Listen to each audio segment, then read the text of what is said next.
I love cats, and I'm assuming you do too because you clicked this video. If you don't, I don't know what you're doing here. I'm just kidding, you're welcome here. But cats are one of my favorite animals, so it made me wonder what they would look like as humans. I must know, so I selected a few of my favorite cat breeds, and we're gonna find out together. Starting with the Maine Coon. This big fluffy cat is a gentle giant among cats. They're super affectionate, smart, and social, and most notably known for their really long, thick coats.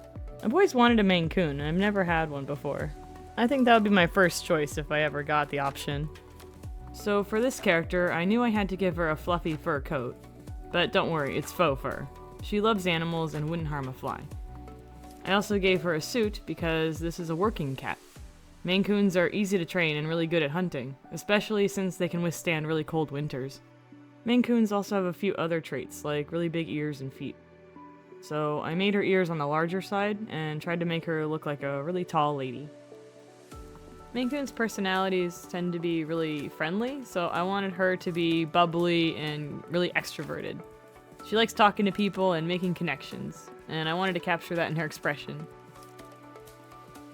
I was originally going to have her hair tied back, but I thought it made more sense for it to be long and flowing in the wind, so I changed it. I mean, these are really poofy cats, so long hair makes more sense. Plus, it was fun to draw all the really long layers. Doing the coat was interesting because I decided that I wanted to have it look really fluffy. So what I did was make some hatching lines instead of closing the line all the way so that it looked fluffy, which is a neat little trick I learned. There was an artist I saw that used to draw cats this way, with their fluffy fur when they were long hair. I think Lavender Town also made a video on how to draw like fluffy sweaters and stuff. There's a lot of artists out there to learn from, really. For me, the hardest part of drawing clothes is knowing where all the folds should go, and how the fabric wraps around, depending on like how thick it is and what kind of fabric it is. And that's the thing about art, there's always more to learn. Maine Coons can come in just about any color, so I just stuck with my reference photo and used all neutral colors. Which is fine, because this is a beautiful cat. I decided to keep her suit gray because I really wanted the coat to be the centerpiece. And I was really excited to render this because I haven't done a fur coat before. I really loved the banding on the coat and rendered it so that it looked like natural fur. And I got to use my gouache brush. I made sure to keep the colors on the warmer side. I didn't want everything to look too gray. But the soft blending really works, I think. It was pretty fun trying to get the texture to look soft and fluffy. I added some extra little stray bits of different colors to kind of get that effect, and make it look more like real fur. How many times can I say fluffy in one video? Now that that's done, I'm going to move on to shading, and I am going to shade with this dark red, which is the one I usually use for warmer colors. I also like shading with this brush because it adds a little bit of texture back in. I color really flat, so it's nice to have that little bit of extra detail. I've been experimenting more with trying out different brushes and rendering styles, so you'll see it at the end. I actually added like a half-tone texture on top, which I think turns out really nice. And Maine Coons have these really beautiful green eyes, so I wanted to make sure I captured those too.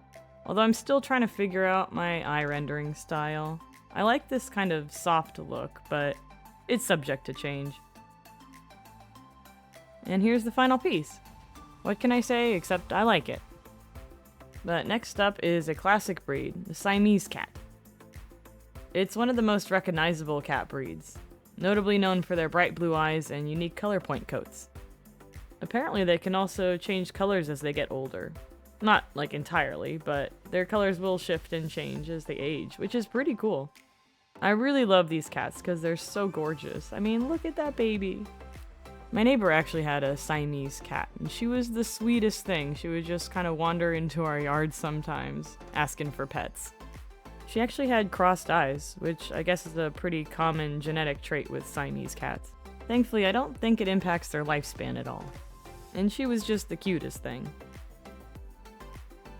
So as far as Siamese personality goes, like the Maine Coon, they're really friendly, intelligent, and vocal. They're also really energetic, so I thought it would be appropriate to have her wearing a sporty outfit. She's a girl on the go. I thought maybe she could be on like the track team or something. Siamese cats are typically really slender and muscular too, with short, thin coats. So I think it works pretty well that she'd be athletic. So I gave her some cute tennis shoes too, once I figured out how to draw them. You know how much I hate drawing shoes. To replicate the Siamese-specific color pattern, I made my girl pale with dark black hair and bright blue eyes. It took me a bit to decide what colors I wanted her outfit to have. Pink, blue, orange. It was kind of like the fairies in Sleeping Beauty, where they were all fighting over what color her dress should be. Eventually I settled on this pale orange and blue combo. I liked that it matched her eyes, and it was a fun color because it was bright and bubbly, like her. I wanted her outfit to have the brighter colors to show that she has a vibrant and outgoing personality.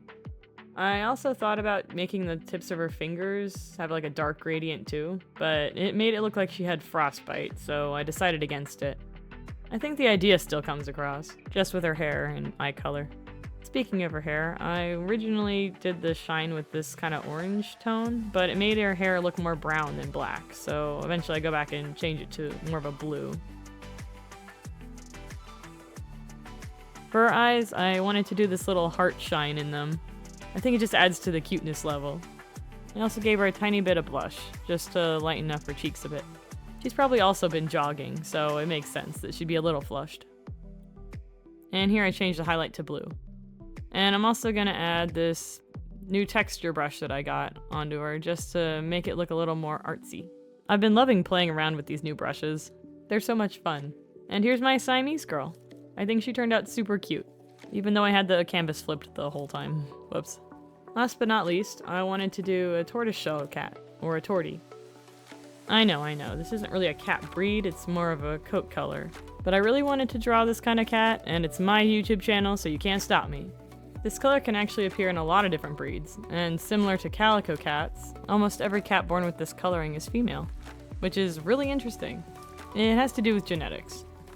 I've had a couple of tortoiseshell cats in my life, and from my experience, these cats are often very timid, but really sweet and loyal. They tend to bond with just one person, and that's their human.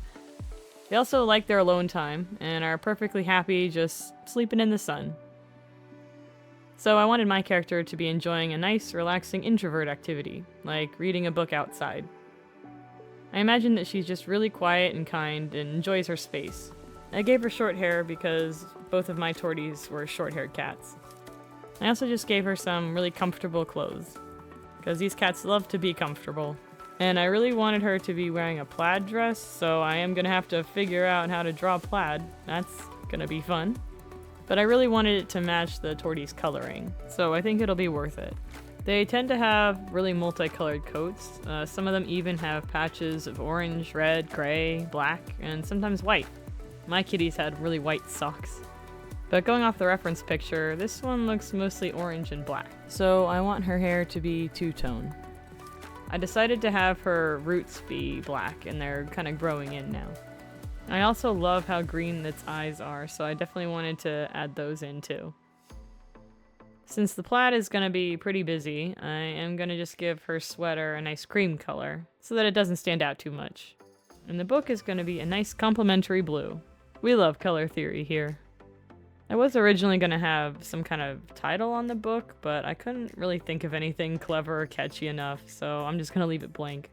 Maybe she'd be reading like 100 cat facts or something about how to make friends as an introvert. I don't know.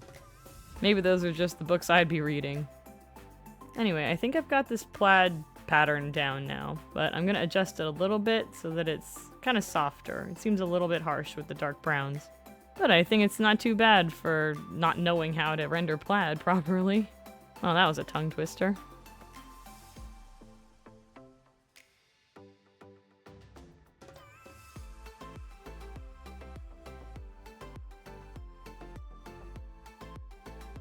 I love how soft her eyes turned out, and after a few highlights, I think it's nearly done. Oh yeah, and I went and added this kind of texture over her too.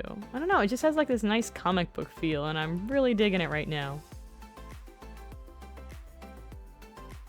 That's my tortie girl all done. I think she's my favorite out of the three. I don't know, she's just so cute and sweet. So that's what these cat breeds would look like as humans. Thanks for watching and listening to me talk about cats for 10 minutes. Maybe consider subscribing if you haven't already. I post new videos every other week. Until next time.